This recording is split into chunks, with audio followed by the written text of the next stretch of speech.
A'udzubillahi minasyaitonirrajim. Bismillahirrahmanirrahim.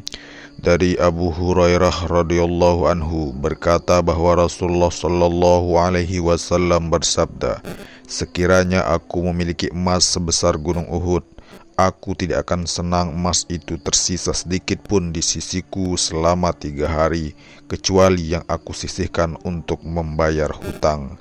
Hadis riwayat Bukhari. Mishkat. Gunung Uhud adalah gunung yang paling besar di Madinah. Rasulullah sallallahu alaihi wasallam bersabda, jika emas sebesar itu dimilikinya, maka beliau berkeinginan untuk menyedekahkan semuanya kurang dari 3 hari hingga tidak tersisa sedikit pun. 3 hari bukanlah hitungan yang sebenarnya. Membagikan sedekah sebanyak itu mungkin akan memakan waktu banyak.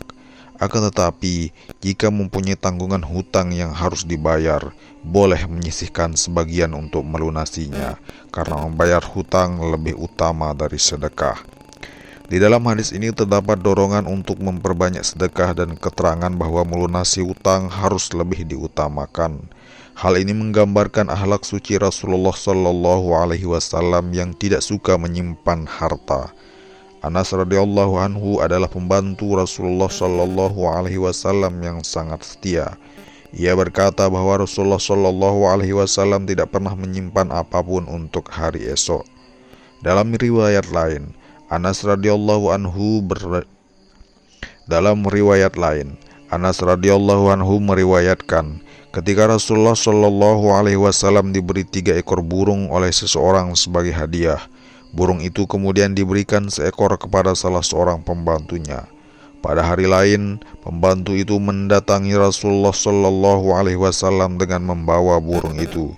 Melihat hal itu, Rasulullah Sallallahu Alaihi Wasallam bersabda, "Tidakkah aku telah memberitahu, jangan menyimpan apa-apa untuk besok. Rezeki untuk besok, Allah Subhanahu wa Ta'ala sendiri yang akan memberikannya." Samurah radhiyallahu anhu meriwayatkan sabda Rasulullah sallallahu alaihi wasallam bahwa kadang-kadang beliau seringkali pergi untuk melihat dan memastikan tidak ada barang-barang masih ada dalam kepemilikannya. Samurah radhiyallahu anhu meriwayatkan sabda Rasulullah sallallahu alaihi wasallam bahwa kadang-kadang beliau seringkali pergi untuk melihat dan memastikan tidak ada barang yang tersimpan di rumahnya. Beliau khawatir meninggal dunia sementara ada barang masih ada dalam kepemilikannya. Abu Dzar Al-Ghifari rahmatullah alaih adalah seorang sahabat yang terkenal zuhud. Kisah-kisah tentang kebenciannya kepada harta sungguh menakjubkan. Dalam keterangan ayat ke-11 dikisahkan, ketika ia bersama-sama dengan Rasulullah Sallallahu Alaihi Wasallam memandang ke arah gunung Uhud lalu bersabda, "Sekiranya gunung itu menjadi emas milikku, aku tidak suka 1 dinar pun tersisa di sisiku selama 3 hari, kecuali uang yang aku simpan untuk melunasi hutang."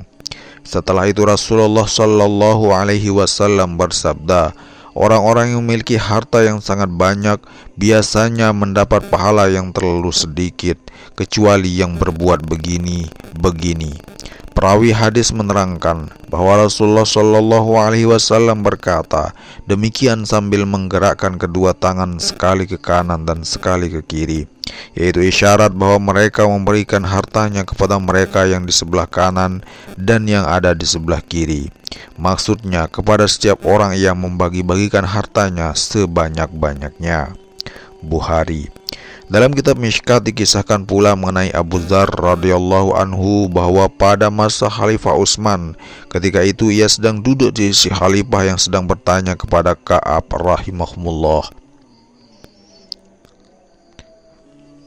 Dalam kitab Mishkat dikisahkan pula mengenai Abu Dzar radhiyallahu anhu bahwa pada masa Khalifah Utsman, ketika itu ia sedang duduk di sisi khalifah yang sedang bertanya kepada Ka'ab radhiyallahu anhu. Abdurrahman radhiyallahu anhu telah meninggal dunia dan ia meninggalkan harta warisan. Apakah pendapat engkau tentang hal ini? Bukankah hal ini tidak baik? Ka'ab radhiyallahu anhu menjawab, jika ia telah menunaikan hak-hak Allah dari harta itu, hal ini tidak mengapa. Ketika itu di tangan Abu Dzar radhiyallahu anhu tergenggam sebatang kayu.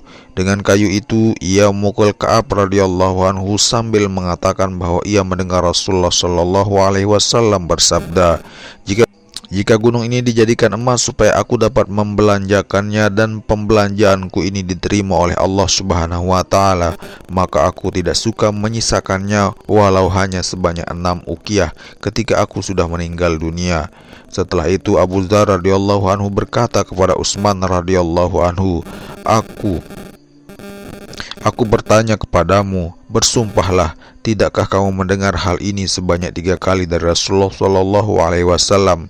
Maka Utsman radhiyallahu anhu menjawab, memang aku pernah mendengarnya. Dikisahkan dalam kitab Bukhari dan kitab lainnya, Ahnaf bin Qais radhiyallahu anhu bercerita, saya duduk dalam satu kelompok bersama orang-orang Quraisy di Madinah Al-Munawwarah. Ketika itu datanglah seseorang, rambutnya gimbal, tidak memakai minyak rambut, pakaiannya terbuat dari bahan yang kasar, penampilannya biasa-biasa saja. Dia berdiri dekat majelis lalu mengucapkan salam, kemudian berkata, beritakanlah kepada mereka yang mengumpulkan harta mengenai batu yang akan dipanaskan dalam api neraka jahanam yang akan diletakkan di atas dada mereka, yang karena panasnya dagingnya mencair dan mengalir ke atas bahu mereka. Kemudian batu itu diletakkan di atas bahu mereka, maka semua dagingnya mencair dan mengalir ke atas dada mereka. Setelah berkata demikian, ia pun mendekati satu tiang masjid lalu duduk di sana. Saya tidak mengenal orang ini, siapakah dia? Setelah mendengar perkataannya tadi, saya pergi menemuinya di tiang masjid lalu duduk di dekatnya dan berkata, ahli majelis ini tidak begitu memperhatikan apa yang kau ucapkan tadi. Bahkan ucapan demikian tidak disukai oleh mereka. Ia menjawab, mereka itu bodoh, tidak mengetahui apa-apa, kekasihku telah memberitahukannya kepadaku.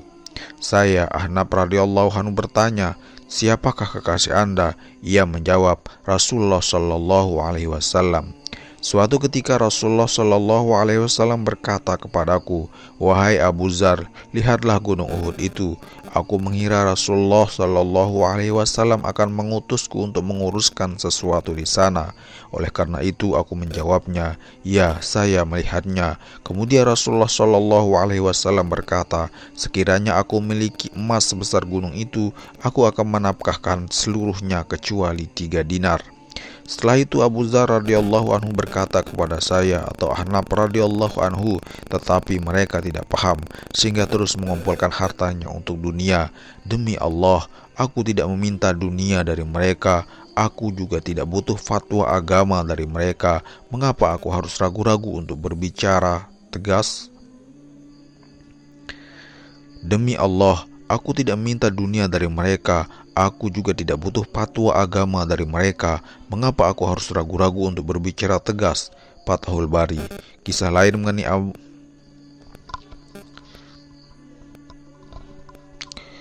Subhanallah wa bihamdihi, subhanakallahumma wa bihamdika, asyhadu an la ilaha illa anta wa astaghfirukallah wa atubu ilaik. Sallallahu ala sayyidina Muhammad wa ala alihi wa sahbihi wasallam ajmain. Assalamualaikum warahmatullahi wabarakatuh.